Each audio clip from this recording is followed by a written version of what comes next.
नमस्कार। पूर्णिमा की आवाज चैनल में आपका स्वागत है। हमारी आज की कहानी है आत्मनिर्भर सासू माँ। आपसे कितनी बार कहा है कि गुड़िया को ऊट पटांग बातें मत सिखाया करो। बड़ा बेटा राम अपनी माँ विमला देवी पर भड़कते हुए बोला तो वो चौंक गई।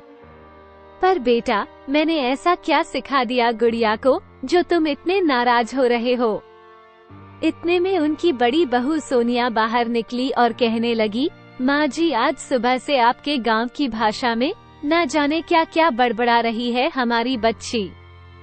हम उसे इतने महंगे इंग्लिश मीडियम प्ले स्कूल में पढ़ा रहे हैं ताकि अच्छे से इंग्लिश सीख पाए और आगे उसका कॉन्वेंट स्कूल में एडमिशन हो सके।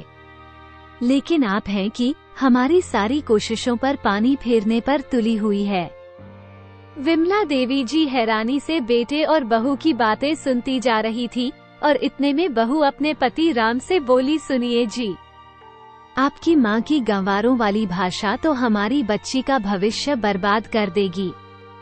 न जाने इसके लिए क्या क्या सपने देखे हैं मैंने। अपनी माँ से कहिए जरा दूर ही रहें हमारी बच्ची से। विमला देवी जी काफी देर से अपनी बहू की बदतमीजी भरी बातें सुनती जा रही थी।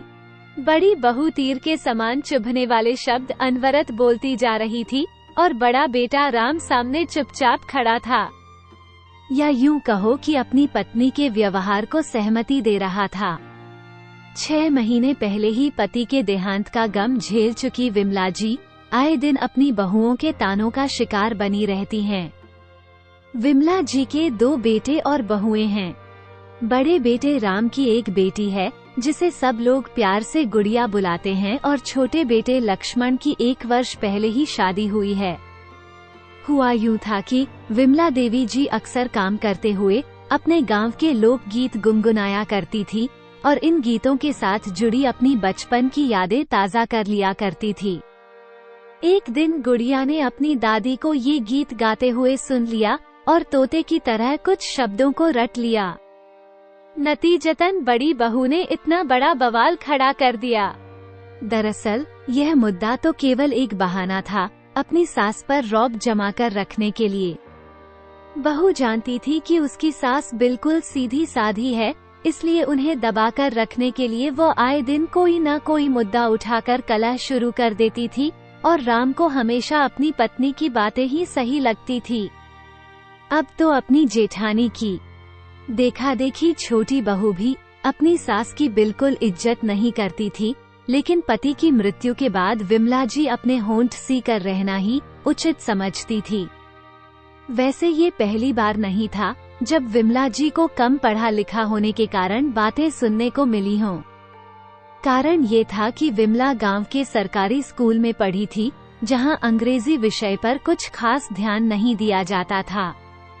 ऊपर से गांव में रहने के कारण उसकी भाषा पर ग्रामीण शब्दों का प्रभाव था। शादी के बाद कुछ वर्षों तक उन्हें अपनी नंदों से देहाती और गंवार होने के ताने मिलते रहते थे, लेकिन जब पढ़े लिखे और नौकरी पेशा माँ बाप की बेटी सोनिया विमला जी की बहू बनकर घर में आई, उसके बाद से ऐसे ताने देने का मोर्चा बहू ने संभाल लिया। इतने सालों से लगातार अपमानजनक शब्द सुनते सुनते विमला जी का आत्मविश्वास बहुत कम हो गया था। अब उन्हें किसी से बात करने में भी झिझक होती थी। कभी कभी वो खुद से ही पूछ बैठती थी, क्या मैं सचमुच पढ़ी लिखी नहीं हूँ? क्या मैं अनपढ़ हूँ? छोटे से गांव के साधारण से परिवार से संबंध रखती थी विमला देवी, जिनके जन्म पर दादी फूट फूट कर रोई थी क्योंकि 2 बेटियों के बाद तीसरी बेटी का भी बोझ पड़ गया था परिवार पर। घर की मुखिया दादी थी। पिताजी दादी की हर बात मानते थे तो माँ का जीवन भी दादी के इशारों पर ही चलता था। माँ को तो कुछ कहने का अधिकार कभी था ही नहीं। माँ पिताजी को वही करना होता था जो दादी कहती थी। सो तीनों बहनों का जीवन भी दादी के ही इशारों पर चलने लगा। पढ़ लिखकर अपने पैरों पर खड़े होना विमला का बचपन से ही सपना था, लेकिन गांव के सरकारी स्कूल से 10वीं पास करते ही दादी का फरमान आ गया कि पढ़ाई लिखाई बंद करके अब घर के काम करो, लेकिन मैं पढ़ना चाहती हूँ। बाबूजी कुछ करके दिखाना चाहती हूँ, विमला ने कहा तो रोब भरे स्वर में दादी बोली, थोड़ा सा पढ़ लिख गई हो तो सिर पर बैठ गई हो और ज्यादा पढ़ गई। अब तो कैंची की तरह जबान लड़ा होगी। जाने क्या क्या देखना पड़ जाएगा हमें। अब घर बैठकर सिलाई कढ़ाई सीखो। विमला के तमाम विरोध के बावजूद पिताजी ने वही किया जो दादी ने कहा। विमला ने पढ़ लिखकर आत्मनिर्भर बनने की बात की तो इस बात को ये कहकर रफा दफा कर दिया गया कि अब अपने घर में ही पढ़ना लिखना और आत्मनिर्भर बनना। विमला अवाक रह गई थी ये सोचकर कि ये किसका घर है, जहाँ मैंने जन्म लिया, जहाँ मैं अब रह रही हूँ। लेकिन पढ़ाई लिखाई की जिद थी। विमला में तो अपनी सहेलियों से ही किताबें मांग कर ले आती और छुप छुप कर पढ़ाई कर लेती। भले ही 12वीं पास ना कर सकी, लेकिन 12वीं तक का ज्ञान उसने हासिल कर लिया था। महज 18 साल की उम्र में ही उसका विवाह बड़े शहर की एक परिवार की 30 साल की लड़के से कर दिया गया। विमला के सारे ख्वाब टूट चुके थे। जब ससुराल आई तो पाया कि पढ़ी लिखी जेठानी और स्नातक पास नंदे उसे अपने से कमतर समझती थी। जब भी वो कुछ बोलती तो उसे सुनने को मिलता, ये कैसी देहाती भाषा में बात करती हो। जेठानी को सहेलियों से अंग्रेजी में बातें करते देखा तो फिर से पढ़ाई की इच्छा जागी और पति से 12वीं की परीक्षा दिलवाने के लिए कहा। पतिदेव ने फॉर्म भरवा दिया और 12वीं की परीक्षा भी दिलवा दी। 12वीं में पास होने के बाद मन खुश हो गया कि आगे पढ़ने का मौका मिलेगा तो शायद अब ख्वाब पूरे हो जाएंगे। लेकिन फॉर्म भरने का समय आया तो पता चला कि वो माँ बनने वाली है। सासू माँ ने साफ साफ निर्देश दे दिया कि अब घर बैठकर गृहस्थी संभालो। पढ़ने लिखने का समय अब निकल चुका है। बड़ा बेटा राम पैदा हुआ तो 1 वर्ष के बाद छोटा बेटा लक्ष्मण भी इस दुनिया में आ गया तो पतिदेव ने बड़े प्यार से समझाया कि बच्चे बड़े हो जाएं, फिर तुम्हारे पास समय ही समय होगा। तुम अपने सारे ख्वाब पूरे कर लेना। विमला ने खुशी खुशी अपने परिवार की जिम्मेदारियां निभाई। पति का प्रमोशन और बच्चों की सफलता में उसका सबसे बड़ा हाथ था। सबको तरक्की के आसमान पर ले जाने वाली सीढ़ी बनी थी। विमला धीरे धीरे अपने ख्वाबों को तो जैसे भुला ही दिया उसने। आज जब विमला ने बेटे बहू के मुंह से भी अपमानजनक बातें सुनी तो उसका धीरज जवाब दे गया। अकेले में जाकर खूब रोई, लेकिन फिर खुद को संभालते हुए हमेशा की तरह अपने काम में व्यस्त हो गई।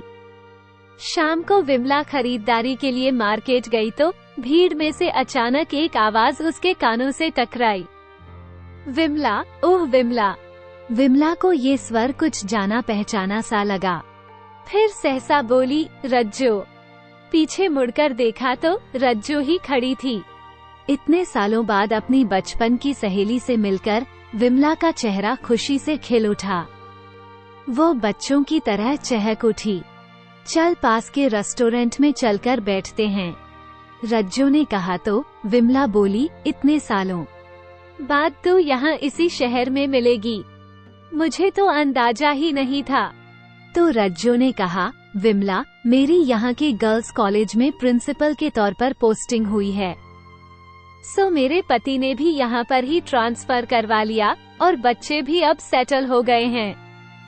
दोनों अच्छी नौकरी कर रहे हैं। तुम सुनाओ, तुम आजकल क्या कर रही हो? विमला, बहुत बड़े ख्वाब थे तुम्हारे। कहीं नौकरी कर रही हो या फिर बिजनेस? रज्जो द्वारा पूछे गए इस प्रश्न पर विमला अचानक ठिठक गई। चेहरे पर निराशा के भाव घिराए और सोचने लगी, क्या ख्वाब भी थे मेरे। फिर याद आया, हाँ, ख्वाब तो बड़े बड़े थे मेरी इन आँखों में। सोचते सोचते आंखें आंसुओं से भर आई और रुंधे गले से बोली, ख्वाब पूरे करने वाले पति ही अब ना रहे। रज्जो 6 महीने पहले ही मुझे अकेला छोड़कर इस दुनिया को अलविदा कह गए। ये बात सुनकर रज्जो को झटका लगा। विमला की आंखों से आंसू पोंछते हुए रज्जो उसके गले लग पड़ी। कुछ देर बाद रज्जो ने पूछा, तो आत्मनिर्भर बनने के बारे में सोचा क्यों नहीं? तुम अपनी पढ़ाई करके शिक्षिका बनना चाहती थी। मैं शादी से पहले दादी के हिसाब से जिंदगी चलती थी। शादी के बाद सास ने चूल्हा चौका संभालने को कह दिया और अब बेटों की शादी हो जाने के बाद बहुओं के इशारों पर नाच रही हूँ। बहुएं नौकरी कर रही हैं, तो मैं आज तक घर का चूल्हा चौका ही संभाल रही हूँ। ऊपर से अनपढ़ गंवार का तमगा मेरे सिर पर लगा है, सो अलग। और अब तो उम्र भी बीत गई है। इस उम्र में तो मैं पढ़ाई नहीं कर सकती ना।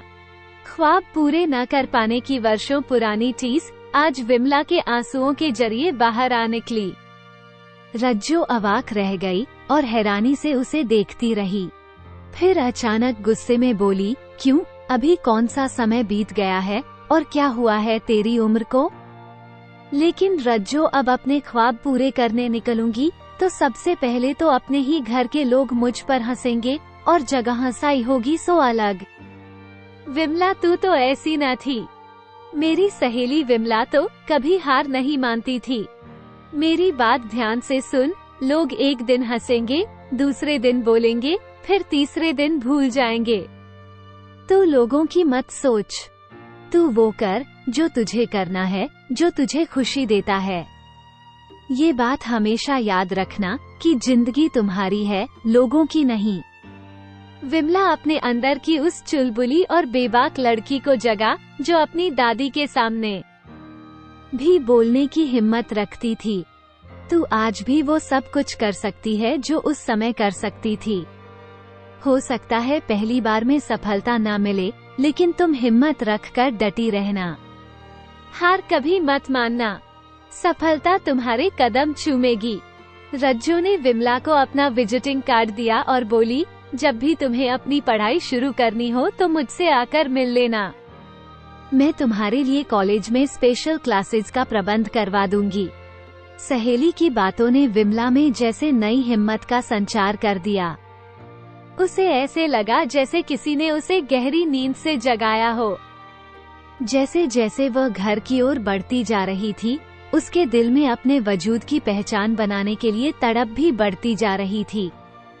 यही समय है अपने ख्वाबों को पंख लगाने का। सोचते हुए विमला ने घर का प्रवेश द्वार खोला। सामने देखा दोनों बेटे राम और लक्ष्मण घर पहुंच चुके थे और बहुएं रसोई घर में खाना पका रही थी। शॉपिंग बैग को एक तरफ रखते हुए विमला ने उसी समय बात करने की ठानी और आकर सबके पास बैठ गई। दोनों बहुएं भी बाहर आ गई। अच्छा हुआ तुम सब यहीं बैठे हो, मुझे तुम लोगों से कुछ बात करनी है, विमला ने कहा। दोनों बेटे विमला जी की बात सुनकर कुछ हैरान से हुए और बोले, क्या हुआ माँ, क्या बात करनी है? बहुत वर्षों से कुछ ख्वाब थे मेरे जिन्हें मैं पूरा करना चाहती थी। मुझे लगता है अब वक्त आ गया है, विमला जी बोली तो राम ने कहा, माँ साफ साफ बताओ क्या कहना चाहती हो? मैंने तय कर लिया है, मैं आगे पढ़ना चाहती हूँ। विमला ने अपनी बात रखी तो सब हैरान हो गए। मंदिर और सत्संग के अलावा ये कौन सा नया शौक पाल लिया आपने सासू माँ? ये भी कोई पढ़ाई करने की उम्र है? कुछ तो सोचकर बोला कीजिए, बहू तंज कसने के इरादे से बोली। माँ आप ठीक तो हैं? ये कैसी बहकी बहकी बातें कर रही हैं आज? त्योरियां चढ़ाते हुए बड़ा बेटा राम बोला, हाँ मैं बिल्कुल ठीक हूँ। और ये क्या तरीका हुआ बात करने का राम? आखिर मेरे भी कुछ सपने थे, कुछ अरमान थे मेरे दिल में, और यदि अब मैं उन्हें पूरा करना चाहती हूँ तो इसमें गलत ही क्या है? इसमें सही भी क्या है माँ? लक्ष्मण की आवाज आई, आप इस उम्र में पढ़ाई करने के लिए निकलेंगी तो आस पड़ोस के लोग क्या कहेंगे? और फिर मेरा ससुराल भी तो इसी शहर में है, वहाँ मेरी क्या इज्जत रह जाएगी? और मेरे दोस्त वो लोग तो मुझ पर हंसेंगे, मेरा मजाक उड़ाएंगे। छोटी बहू त्रिशा भी कहाँ चुप रहने वाली थी। ताना कसते हुए बोली, माँ जी अभी अभी पिताजी की मृत्यु हुई है और आपको ये सब करने की सूझ रही है, और यदि ये सब कारनामे करने ही हैं तो कहीं और जाके कीजिए। इस घर में ये सब नहीं चलेगा। बेटे बहुएं अपना फैसला सुनाकर अपने अपने कमरे में चलते बने। विमला जी वहीं स्तब्ध सी बैठी रह गई। लेकिन इस बार उनके बागी मन ने बेटे बहू के फरमान को मानने से पूरी तरह इनकार कर दिया। उन्हें एहसास हो गया था कि यदि अब भी वो हमेशा की तरह दब गई तो सिर्फ अफसोस ही रह जाएगा जिंदगी में कि अपनी छोटी छोटी ख्वाहिशों को भी पूरा नहीं कर पाई। अगले दिन सुबह तक विमला जी ने सोच लिया कि उन्हें अपने ख्वाब कैसे पूरे करने हैं। जब सब लोग तैयार होकर अपने अपने काम पर चले गए तो विमला जी भी कॉलेज जाने के लिए निकल गई। कॉलेज पहुंची तो प्रिंसिपल ऑफिस के बाहर बड़े बड़े अक्षरों में लिखा था, डॉक्टर रजनी वर्मा। मन ही मन सोचने लगी कितना गर्व महसूस करती होगी रज्जो अपने आप पर। इतने में गार्ड आकर पूछने लगा, किससे मिलना है आपको? प्रिंसिपल से मिलना है, विमला जी ने कहा। तो गार्ड उन्हें ऑफिस में ले गया। विमला को अपने सपनों की ओर कदम बढ़ाते देखकर रज्जो को बहुत खुशी हुई। विमला जी का स्नातक प्रथम वर्ष में एडमिशन के लिए फॉर्म भर दिया। लेकिन जब विमला जी ने अपनी सहेली से कहा कि घर के हालातों के कारण वो प्रतिदिन क्लास अटेंड करने नहीं आ पाएगी, तो रज्जो कुछ सोच में पड़ गई। लेकिन उसके बाद तुरंत चेहरे पर मुस्कुराहट बिखेरते हुए कहने लगी, इसका भी हल है मेरे पास। जो विद्यार्थी कक्षा अटेंड करने के लिए कॉलेज नहीं आ पाते, उन्हें हम वीडियो के जरिए लेसन उपलब्ध करवा देते हैं। कल से रोज के कक्षा कार्य की वीडियो तुम्हारे पास मोबाइल में भेज दी जाएगी। तुम्हें कॉलेज में केवल परीक्षा देने के लिए आना होगा। अगले दिन से ही विमला जी ने बेटे बहुओं के जाने के बाद पढ़ाई करनी शुरू कर दी। पढ़ाई की शौकीन विमला जी रात को भी पढ़ने के लिए 2 घंटे का समय अवश्य निकालती थी। दोनों बहुओं को कभी कभी कुछ शक भी होता था कि माँ जी ने मोबाइल फोन के साथ कुछ ज्यादा ही समय बिताना शुरू कर दिया है और कहीं आती जाती भी नहीं। लेकिन फिर बात रफा दफा हो गई। उधर समय समय पर रज्जो भी फोन करके विमला जी की पढ़ाई के विषय में जानकारी लेती रहती थी। पढ़ाई करते करते अब विमला जी में भी आत्मविश्वास वापस लौट रहा था। समय बीतने लगा। देखते ही देखते 3 साल बीत गए। आज विमला जी कुछ बेचैन सी थी, क्योंकि आज उनकी परीक्षा का परिणाम आना था। रसोई घर का काम करते करते विमला जी इसी बारे में सोच ही रही थी कि इतने में रज्जो का फोन आया। विमला, तुमने आज का अखबार पढ़ा? अरे तुमने तो कमाल कर दी। ग्रेजुएशन के 3रे वर्ष की परीक्षा में तुमने पूरे राज्य में प्रथम स्थान हासिल किया है। विमला, तुमने हालातों से लड़कर न केवल ग्रेजुएशन की डिग्री हासिल कर ली, बल्कि प्रथम स्थान हासिल करके अपने जैसी अन्य औरतों के लिए भी एक उदाहरण पेश किया है। विमला जी तुरंत जाकर अखबार खरीद कर ले आई। देखा तो अखबार में प्रथम पृष्ठ पर उनकी फोटो के साथ हेडलाइन लिखी हुई थी, पढ़ाई लिखाई की कोई उम्र नहीं होती। आप जिस उम्र में चाहें उस उम्र में पाई की तरफ लौट सकते हैं। ऐसी मिसालों को जिंदा रखने में योगदान दिया है 50 वर्ष की विमला देवी ने। अखबार में अपना नाम और तस्वीर देखकर विमला जी फूले नहीं समा रही थी। आज उनकी आंखों में जो चमक और चेहरे पर जो संतुष्टि के भाव आए, वो आज से पहले कभी नहीं आए थे। विमला जी मन ही मन सोच रही थी कि जब वो ये बात अपने बेटों और बहुओं को बताएंगी और अखबार के पहले पन्ने पर अपनी फोटो दिखाएंगी, तो उन्हें एहसास होगा कि अपनी माँ को पढ़ाई करने से मना कर की कितनी बड़ी गलती कर रहे थे वो लोग। आज मेरे बेटे गर्व महसूस करेंगे मुझ पर, सोचते हुए अंदर ही अंदर उत्साहित होती। विमला जी से अब और इंतजार न किया जा रहा था। शाम को सब बेटे बहू घर पर आए तो विमला जी ने बड़ी खुशी खुशी अखबार उनके सामने रख दिया। बड़ा बेटा राम अखबार पढ़कर हैरान रह गया। गुस्से से उसकी त्योरियां चढ़ गई। माँ, ये सब करके आखिर आप साबित क्या करना चाहती हैं? पहले भी आपको यही बात समझाई थी कि ये सब नौटंकी करनी है तो कहीं और जाकर कीजिए। अखबार देखकर बड़ी बहू बोली, अच्छा।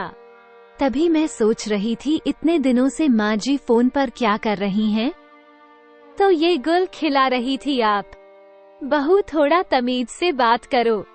ये कैसा तरीका हुआ मुझसे बात करने का? विमला जी ने विरोध जताया। बड़ी बहू, जब तक मैंने पढ़ना शुरू नहीं किया था तब तक मैं तुम्हें अनपढ़ और गंवार लगती थी और दिन भर तुम मुझे इस बात के ताने दिया करती थी। अब यदि मैं पढ़ाई कर रही हूँ तो इसमें भी तुम्हें शर्मिंदगी महसूस हो रही है। मेरी पढ़ाई लिखाई तुम्हें नौटंकी लग रही है। तुम लोग तो नौकरी पर चली जाती थी, मैं पीछे घर का सारा काम निपटाकर अपनी पढ़ाई शुरू करती थी। अपने ये ख्वाब तो मैं बहुत पहले पूरे करना चाहती थी, लेकिन अपने बेटों के लिए मैं अपने ख्वाबों को भी भूल गई। फिर अपने बेटों की तरफ देखते हुए बोली, तुम दोनों की सफलता में मैंने अपनी सफलता देखी। जब तुम अपनी कक्षा में प्रथम आते थे तो मुझे लगता था कि मेरी जीत हुई है, लेकिन इस बात का एहसास मुझे आज हुआ कि कितनी गलत थी मैं, जो अपनी औलाद के पीछे अपने सपनों को भूल गई थी। आंसुओं से भरी आंखें लिए विमला जी रुंधे गले से बोलने लगी, लेकिन बस अब बहुत हुआ। अब मैं इसके आगे बीएड की पढ़ाई भी करूंगी। मैं अब रुकने वाली नहीं हूँ। इतनी बात पर भड़कते हुए छोटा बेटा बोला, माँ, अगर आपको ये सब काम करने हैं तो आप कहीं और जाकर रहिए। ये तमाशा अब हम और ज्यादा बर्दाश्त नहीं कर सकते। अगले दिन सुबह कुछ न्यूज रिपोर्टर विमलाजी का इंटरव्यू लेने के लिए घर पर पहुंच गए और विमलाजी से प्रश्न पूछने लगे। इस प्रश्न के उत्तर में कि आप इसके बाद क्या करने का सोच रहे हैं? विमलाजी ने कहा, मैं आगे बीएड की पढ़ाई शुरू करना चाहती हूँ और साथ में ही अपना कोचिंग सेंटर खोलना चाहती हूँ। रविवार था, सो बेटे और बहुएं भी घर पर थे। अपनी माँ को इंटरव्यू देते हुए देखकर मन ही मन क्रोध में उबल रहे थे, लेकिन न्यूज रिपोर्टर्स के सामने कुछ न बोले। लेकिन जैसे ही न्यूज रिपोर्टर्स निकले, वे अपनी माँ पर बरस पड़े। माँ, आखिर ये तमाशा कब तक चलने वाला है? बड़ा बेटा राम बोला तो विमलाजी ने जवाब दिया, बस कुछ ज्यादा दिनों तक नहीं। बेटे बहू हैरानी से विमलाजी की तरफ देख रहे थे कि माँ इतनी आसानी से कैसे मान गई। लेकिन अगले ही पल विमलाजी ने कहा, रात को तुम लोग कह रहे थे कि अब तुमसे ये सब बर्दाश्त नहीं हो रहा और अगर मुझे कुछ करना है तो मैं कहीं और जाकर रहूं। इसलिए मैंने फैसला ले लिया है कि अगर जाना ही है तो तुम लोग घर छोड़कर जाओगे, मैं नहीं, क्योंकि यह घर मेरा है और 10 दिन में मैं इस घर में कोचिंग सेंटर शुरू करने वाली हूँ। इसलिए जितना जल्दी हो सके अपना रहने का इंतजाम कहीं और कर लो। विमलाजी ने अपने बेटे की आंखों में आंखें डालकर कहा। विमलाजी की यह बात सुनकर उनके बेटे और दोनों बहुएं अवाक रह गई। वे हैरान थे कि उनकी माँ में इतना आत्मविश्वास अचानक कैसे जाग उठा। बड़ी बहू अभी कुछ बोलने ही वाली थी कि तभी विमलाजी बोली, बहू, अभी मेरी बात खत्म नहीं हुई। रोज रोज की जिल्लत भरी जिंदगी जीने से अच्छा है कि मैं आत्मनिर्भर बनकर अकेले रहूं और आत्मविश्वास के साथ अपना जीवन व्यतीत करूं। ये सुनकर बेटे बहू जड़वत रह गए, लेकिन कुछ करने में असमर्थ थे क्योंकि मकान विमलाजी के नाम पर ही था। विमलाजी अपना फैसला सुनाकर अपने कमरे में चली गई। अगले ही दिन मकान के बाहर एक बड़ा सा बोर्ड लगाया जा रहा था। विमलाजी गर्व भरी मुस्कान के साथ उसकी ओर देख रही थीं। बोर्ड पर बड़े बड़े अक्षरों में लिखा था, विमला कोचिंग सेंटर। दोस्तों, क्या खूब कहा है किसी ने, मंजिल मिले या ना मिले ये तो मुकद्दर की बात है। हम कोशिश भी ना करें ये तो गलत बात है। जिंदगी में कठिनाइयाँ मिलेंगी ये तो आम बात है। कठिनाइयों को पार करके उभरना ही खास बात है। तो दोस्तों, आपको ये कहानी कैसी लगी? लाइक और कमेंट करके जरूर बताएं और चैनल को सब्सक्राइब करना बिल्कुल न भूलें। मिलते हैं एक नई कहानी के साथ। बहुत बहुत धन्यवाद।